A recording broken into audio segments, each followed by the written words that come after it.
ይሄው ሽንት ቤቷ በር ላይ ስትገባ ስትል እንድንታያት መጥቶ ዝጋቁት ይሄን ቀን እንዳውጣ አያችሁት አይደል?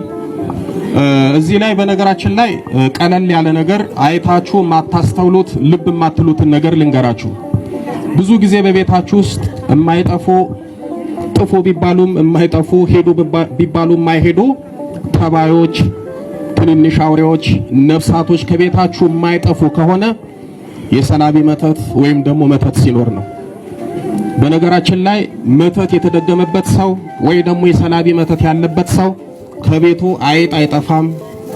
እንሽላሊት፣ እንቁራሪት፣ በረሮ፣ በጣም ብዙ ነፍሳት በቃ መድኃኒት ብታበሉ ፍሊት ብትነፉ አይጠፉም፣ አይሄዱም።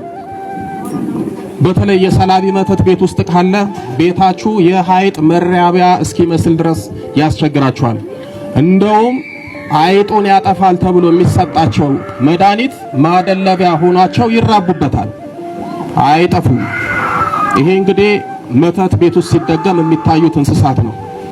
በአጠቃላይ የሰላቢ መተት ያለበት ሰው ምልክት በረከት ማጣት፣ ገንዘብ አለመያዝ ወይም ገንዘብ እጃቸው ላይ አለመቀመጥና አለመበርከት፣ ገንዘብ አላግባብ ማውጣት፣ ገንዘቡን ሳይጠቀምበት መባከን፣ ቁማርተኛ መሆን፣ ጠጪ ሰካራም መሆን፣ ላገኙትና ለተዋወቁት ሰው ጋባዥ መሆን፣ ብር አበድሮ አለመጠየቅ፣ ብር መበደር ከዛ መጨነቅ፣ በሆነ ባልሆነ ገንዘብ ማውጣት፣ እቃ፣ ልብስ፣ ጫማ ወዘተ ያለ ፕሮግራም መግዛት፣ ሲገዙ መደሰት፣ ካልገዙ ደስታ ማጣት፣ በገንዘባችሁ ለህይወታችሁ የሚጠቅማችሁን መሰረታዊ ነገር እንዳትገዙ ማድረግ፣ የገዙትን አለመጠቀም ናቸው።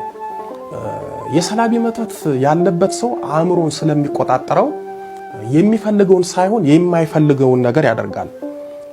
ኑሮ፣ ትዳሩ፣ ቤቱ ረድኤትና በረከት አልባ ይሆናል። እድሉ ስለተሰለበ ህይወት ፈተናና መከራ ትሆንበታለች። ለሰዎች ቀኝ የሆነ ነገር ለነሱ ግራ ይሆናል። ሰዎች በቀላሉ የሚያገኙትን ነገር እሱ በልፋት አግኝቶ በረከት የለውም። ዘመኑን በማይለወጥበት ሰይጣን ብቻኝ እጁና ስልብና አሉ ከሚባሉ የሟርት አካሄዶች አንደኛው ክፍል ነው። መስለብ ማለት የሌላውን ድካም መውሰድ ማለት ነው። የሚወሰድበት መንገዶች ብዙ ናቸው። አንደኛው መንገድ ህሊናውን አጥፍቶ መውሰድ ነው። ሁለተኛው መንገድ ልቦናውን አጥፍቶ መቀበል ነው። ሶስተኛው መንገድ ገንዘቡን እንዳለ መሰወር ነው። ተሰውሮ ይወሰዳል። አንተ ትደክማለህ፣ ሌላው ይጠቀምበታል ማለት ነው። በሐዋርያት ሥራ ምዕራፍ 16 ላይ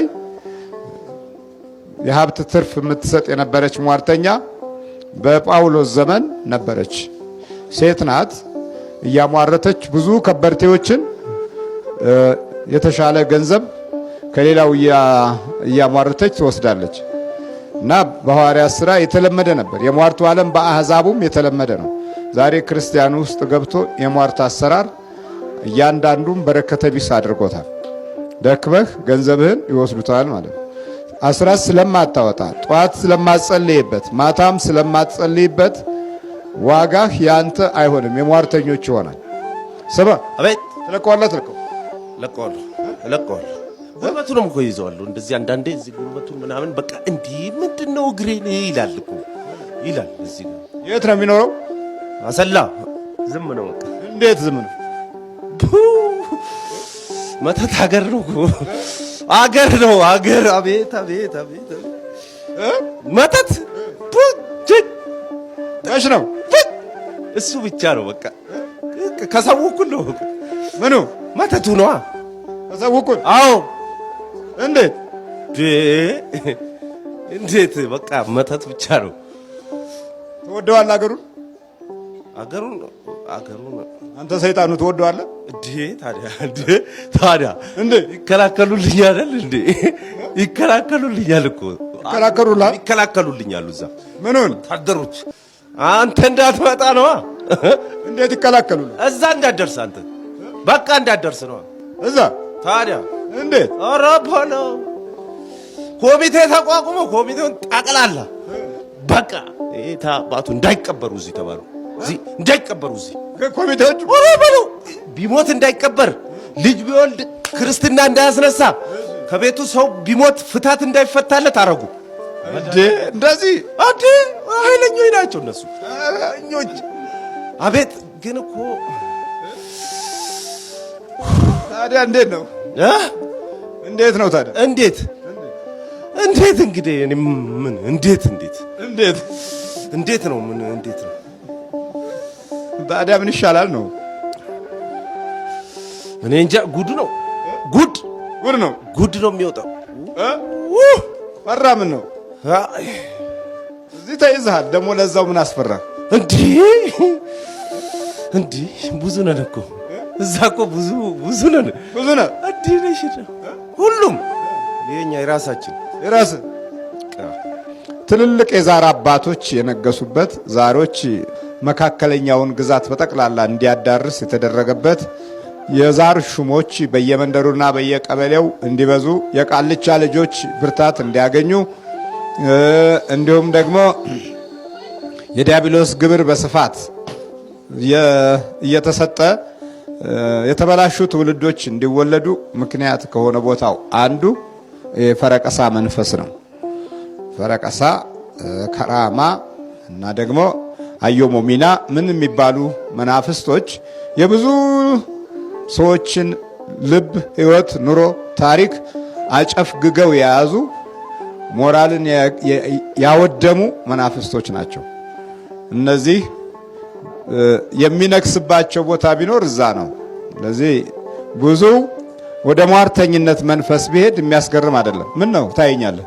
ለምን አትውም አንተ? ይሄንን ለምን አትውም አይደለም? አንተ በቃ ምኑን በቃ ማሳደዱን ነው። ምን ታሳድ ማሳደዱን ምን አሳደድኩ እንዴ? ምን አሳደድኩ ይላል እንዴ? አሃ ምን አሳደድኩ? ምን ይሄ ምንድነው እንደዚህ የምታረገው አንተ? አዎ ብዙ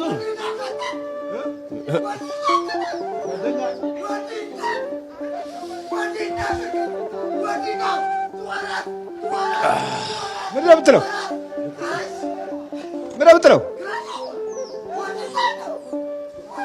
ምንድን ነው የሚለው? እኔ አላውቀውም። ምንድን ነው እና ምን ይሻላል አሁን? ለቀህ ትሄዳለህ? ምን ያህል ገንዘብ ሰለባችሁ? ይሰራና አንዴ ይነጋገራል። የቤተ ክርስቲያን ልብስ 10,000 ብር 15,000 ብርም ድምፅ አይሰማ 10,000 ብርም 15,000 ብርም ይነጋገራል። 20,000 ብርም ይነጋገራል። ከዛ ብሩ ሲመጣ እንወስዳለን። እኛም ብሩ ሲመጣ ትወስዳለህ? አዎ እንዴ ላጥ ነው ምንም ግን እኮ አቤት ሲጥር ላጥ ነው ላጥ ትንሽ ሚስቱ ጠንካራ ትላለች። ትንሽ የታለች ሚስቱ? ያለች የታለች ሚስቱ? አለች እዚህ ውስጥ ነች ሚስቱ። ወደዚህ ነኝ እስቲ እሷ ደግሞ ትናገር። ምክንያቱም ማህበራዊ ቀውስ መሆኑን ማረጋገጥ ያስፈልገናል።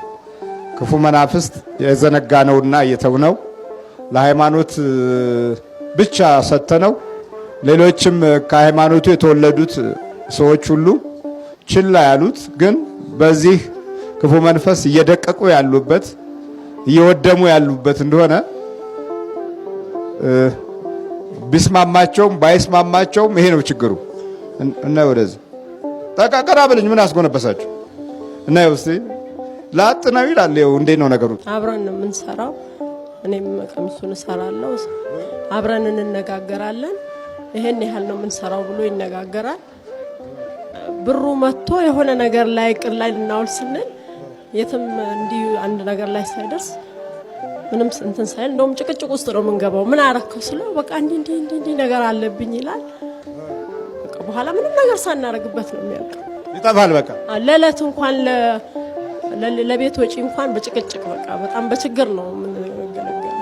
እሱ ራሱ የት አጠፋው ይላል።